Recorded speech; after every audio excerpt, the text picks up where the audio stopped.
Star Wars, nothing but Star Wars. Give me the Star Wars, don't let them end. Star Wars, if they should bar wars, please let these Star Wars stay. And hey, how about that nutty Star Wars bar? Can you forget all the creatures in there? And hey, Darth Vader in that black and evil mask, did he scare you as much as he scared me? Star Wars! Let's talk about what George Lucas's original intention was for Star Wars for a minute. He wanted to only really make the first movie, then hand it off to his friends and have them go on and make the sequels and prequels and what have you. And, well, we discussed this all before, right, folks? That didn't work out quite the way George Lucas wanted it to. Until now, I guess, when he's finally getting other filmmakers to make his movies, you know, via Disney in this buyout. But they're not really his friends. You know, these are younger. The younger generation is now taking his vision and running with it. But there were a bunch of other filmmakers making movies, Star Wars movies, all along, or at least, well, right from the beginning. Really, we talked about this as well before. We talked about Hardware Wars, and that was made in basically, you know, the year Star Wars came out. And we talked about Thumb Wars, whatever the hell that was. But what are all these other movies? Well, tonight, folks, I wanted to talk about the fan films. The films that the fans have been making for years now. And this is a topic that I wanted to talk about for quite a while. Didn't really know how to jump into it, because if you do a search on Google or YouTube or what have you, you're going to find a lot of Star Wars movies. Some good, some bad, some awful. I don't know. I can't even make that call yet because I haven't really dived into this. But it's something I want to dive into. It's something I want to talk to everybody about in upcoming episodes. So let's call this the first volume in what hopes to be kind of a running series.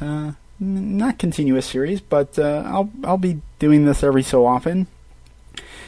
Kind of taking a stab at some Star Wars fan films, watching them, reviewing them, and telling you what my thoughts are on them. Because I think these are honestly as important as the new films that Disney's making. Because this really kind of kept fandom alive for many years. And, you know, I know you can say that the EU did that, and many other outlets did that, but, you know, the comic books, what have you. But, you know, this is really the fans' love for Star Wars, and their love to create something new, which wasn't happening, obviously, in the dark years between 83 and, you know, 1999. But, you know, a lot of these filmmakers, who knows, maybe they'll go on and do great things. You know, maybe this is their start into business, you know. And it's a great thing that Lucasfilm, in the year 2002, they embraced this and actually have created a award for this. It's actually called the Official Star Wars Fan Film Awards. And, you know, I guess they award fan films. They have a bunch of different categories. At the time, George Lucas was actually picking. He had his choice for an award.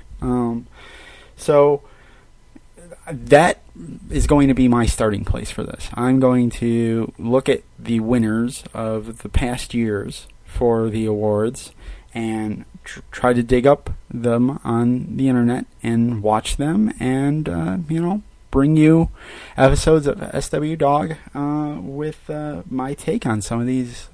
Well, eventually, hopefully, a consolidated take on all of these fan films. Hopefully, I'll be able to track down tons of them that are harder to find. Maybe some that haven't been awarded on by Lucasfilm. So, with that being said, I should say who I am. My name is Ron. This is Star Wars Delusions of Granular. We're a Star Wars podcast. We talk about Star Wars twice every week. We pick a Star Wars topic and we get granular with it.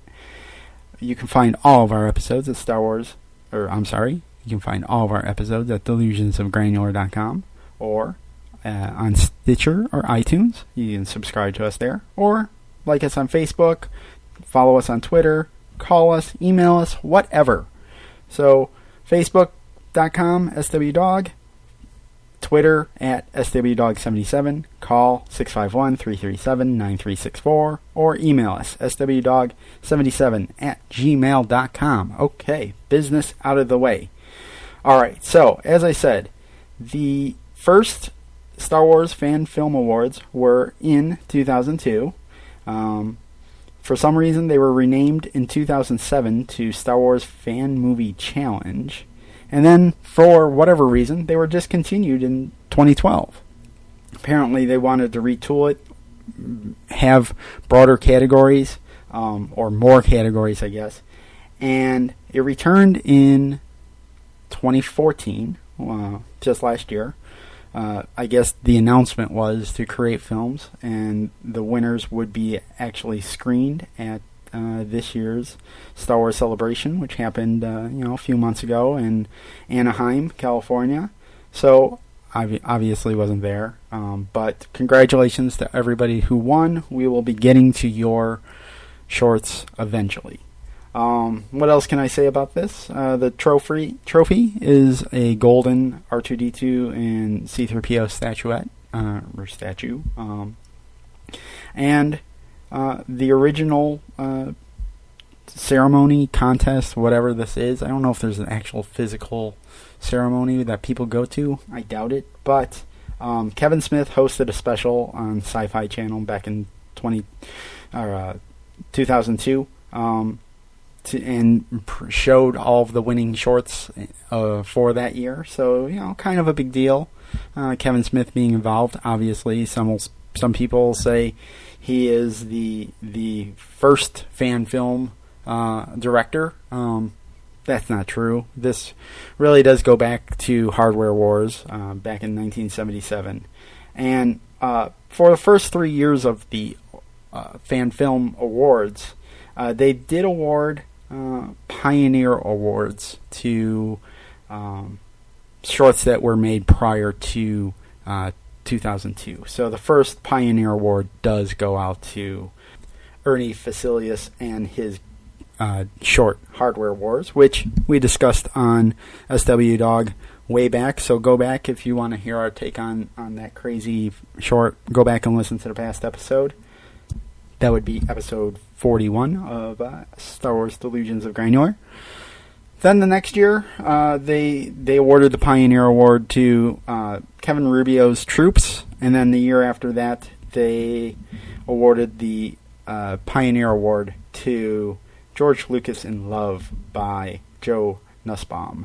Now, that being the case, I wanted to start with those two shorts. This is the starting point. This is the journey I'm going to take.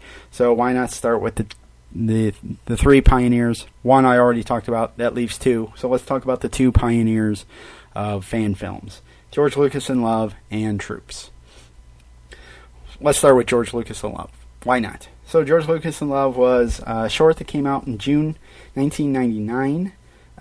It was around this time that a lot of videos were kind of being passed around Hollywood as kind of calling cards for young directors, young film students, and Joe Nussbaum created George Lucas in Love and used this as his calling card, much like the South Park guys did with their video. The original South Park was Jesus versus Santa Claus.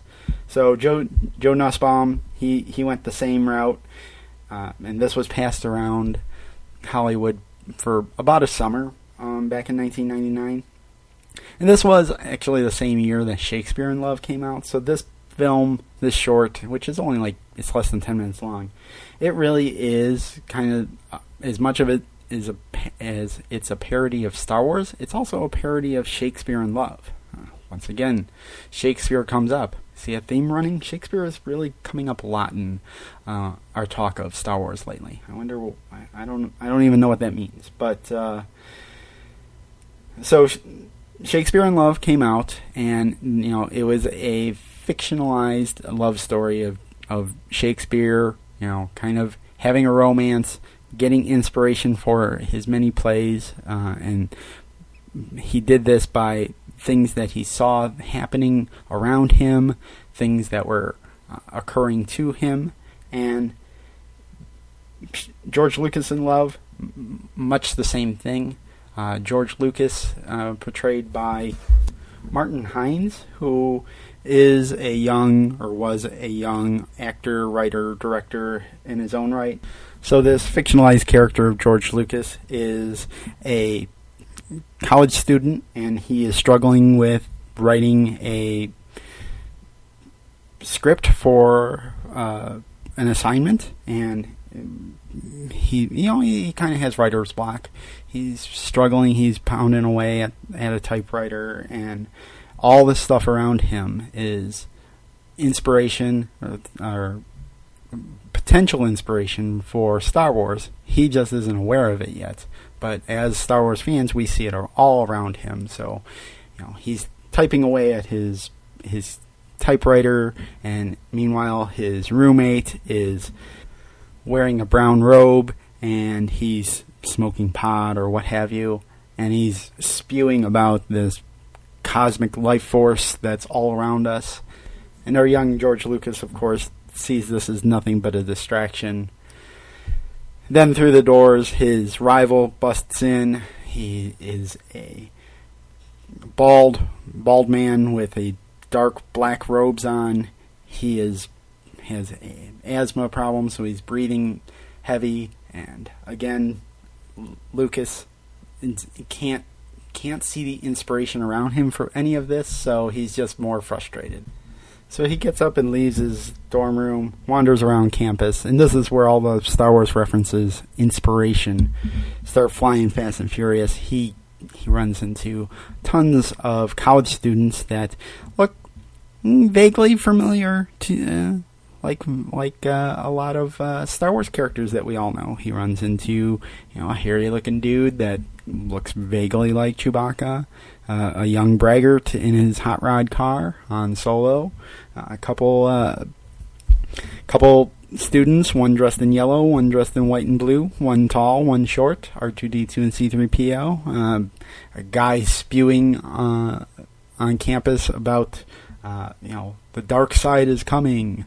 Even a makeshift band is kind of playing homemade instruments or what have you, and it's reminiscent of the Cantina Band's song. So, it's very amusing. It's very lighthearted. One of the main inspirations for our young George Lucas is when he goes into a film theater to get some peace, and the girl walks in. She has the bun hairdo, and this is, of course, George Lucas's main muse in this little short for Leia. She kind of guides him to write what he knows, and hence Star Wars is born, and he falls in love with this woman, this young woman. And of course the ending is quite hilarious to any Star Wars fan. I won't ruin it here,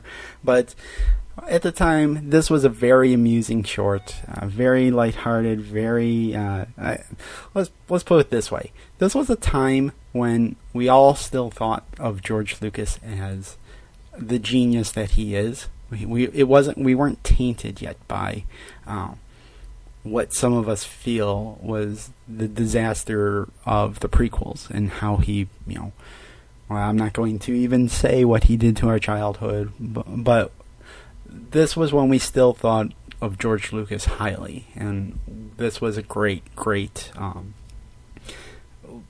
poking fun at him in a lighthearted way. And there's a lot of great little jokes in this about his appearance, about his want for naming movies with long numbers. It's a very, very quite amusing tale. I definitely, if you've never seen this, Google it. You'll find it right away. It's very, very well done. And I should say that, so our director here, Joe Nussbaum, he did go on to create, he has stayed in the filmmaking industry. He's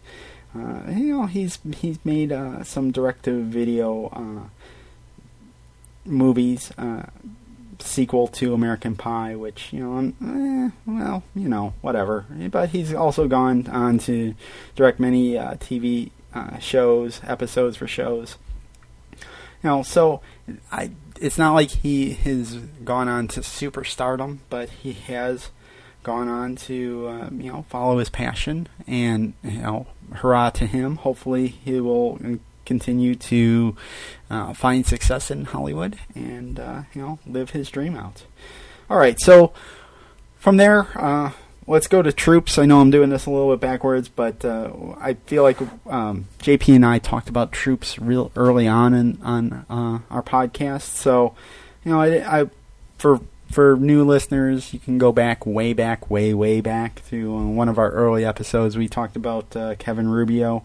But let's just quickly run through Troops. Troops came out before George Lucasfilm. It came out in July of 1997, and it was a short that debuted at San Diego Comic-Con of that year. It really was one of the first viral videos.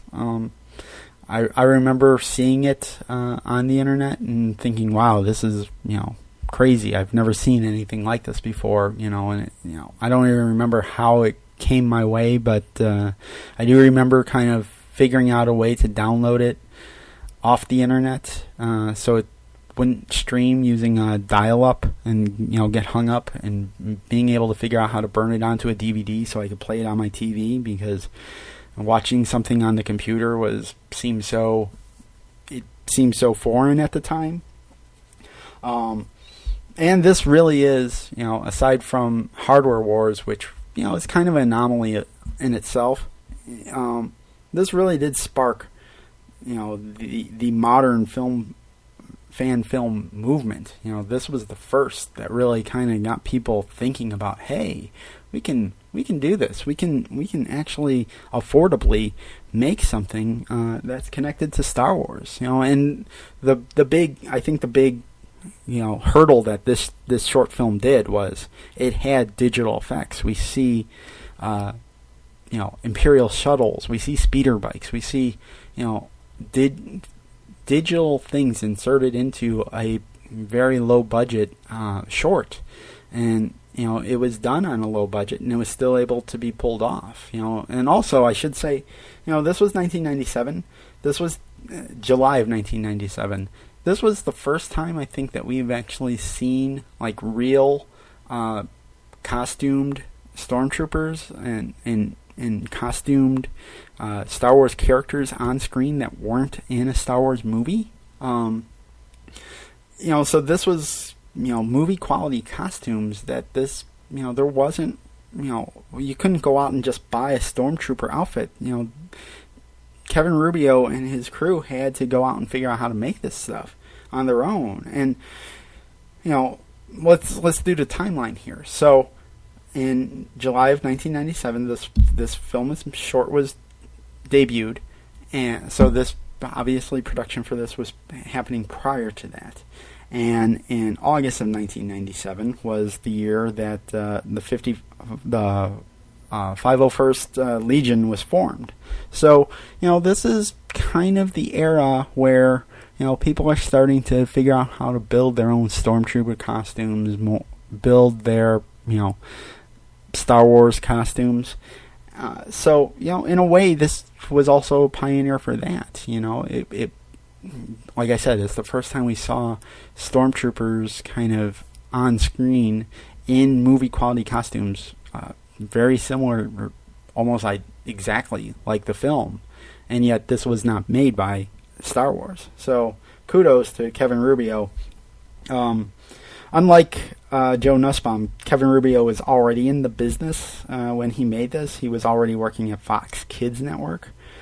So he did have some ties to, filmmaking prior to this, other than, like Joe Nussbaum, he was just a film student. So, he was able to kind of use his contacts to, do digital effects, make costumes.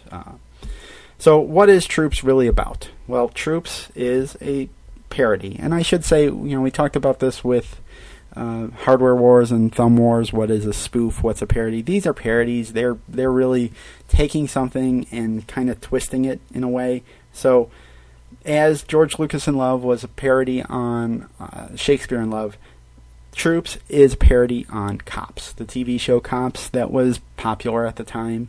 I don't even know if it's still on. Basically, Cops was a show where it was reality TV at its finest, following cops around as they, arrested people. Were called in for mostly domestic disputes, right? Or, it seemed like it was always something crazy, domestic disputes with husband and wives fighting on the lawn or whatever. Anyway, Troops was a parody of Cops. Basically, it's retelling the events in A New Hope. What happened at the Lars homestead when the stormtroopers come to, in the movie we assume that the stormtroopers murdered Aunt Beru and Uncle Owen, but what Troops does is tells it differently, that they were stormtroopers were called in for a domestic dispute, that Owen and Aunt Beru were arguing that they are in a troubled marriage, and the stormtroopers are kind of tired and they're always out being called out about this, and they're kind of bored and frustrated with Aunt Beru and Uncle Owen and their behavior. Blah blah blah. Jawas get shot, thermal detonators blown up, and the stormtroopers didn't have anything. We're not responsible for the murders of Aunt Beru and Uncle Owen. So it's funny. I should say around this time, Fargo, the movie Fargo had happened. So a lot of the way that some of the characters talk is really kind of making fun of or in homage to how the characters in Fargo talk. So, Fargo, a movie about people out in the middle of nowhere. Star Wars Troops on Tatooine, a short about people out in the middle of nowhere with funny accents. They make light of that. This was really one of those things that when it came out, I showed it to everybody because it was hilarious. Nowadays, the quality is a little bit low, but when it really was out, it was unbelievable that this thing was happening. So, like I said, this did win a Pioneer Award at the Star Wars Fan Films Awards. It won in 2002. It has since gone on to be called one of the most pivotal moments in fan film history by Fan Films Quarterly. Time Magazine listed it as one of the top 10 Star Wars fan films of all time. And I should make mention that in 2005, a new film, IMPS, was released. And this was made by several of the actors from Troops. But Kevin Rubio was not a part of this, so it was renamed. And apparently the tone is not comedic. So, maybe this is one that I'll have to check out next. IMPS. I don't even know what that stands for. So, anyway, that is my first step into diving into this larger world of fan films. I think it's going to be quite a journey for me. I think it'll probably be sort of a scary journey. Just based on some of my preliminary research for this, it seems like there's actually some full-length movies, some foreign films that have been made. So I will definitely have to set some time aside and watch those. But until then, the first of many to come, Troops and George Lucas in Love. That was my my granular take on things, folks. So, most importantly, folks, if you know of any fan films out there that you think I should be watching, that you turn me on to them, because this is a journey that I hope not to go on alone. I hope that I do get some help from listeners. If you have a fan film that you've created that you don't think is getting attention, pass it on to me, and I'll give it a shot. Why not? So, folks, yeah, please do contact me at swdog77@gmail.com, or give us a call, 651-337-9364, or just on Facebook. Just message me, however. But yeah, send me any and all fan films that you know of, because I don't know where to go next. Maybe this is IMPS, but I definitely have my work cut out for me, and I will be back with other fan film takes. Until then, folks, stay granular.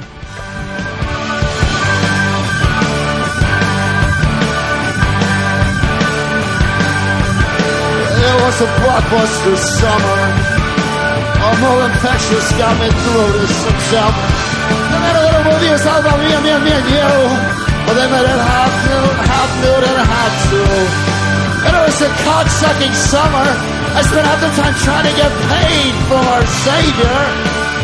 I was switching through the city center, and I did a couple favors for these guys. They look like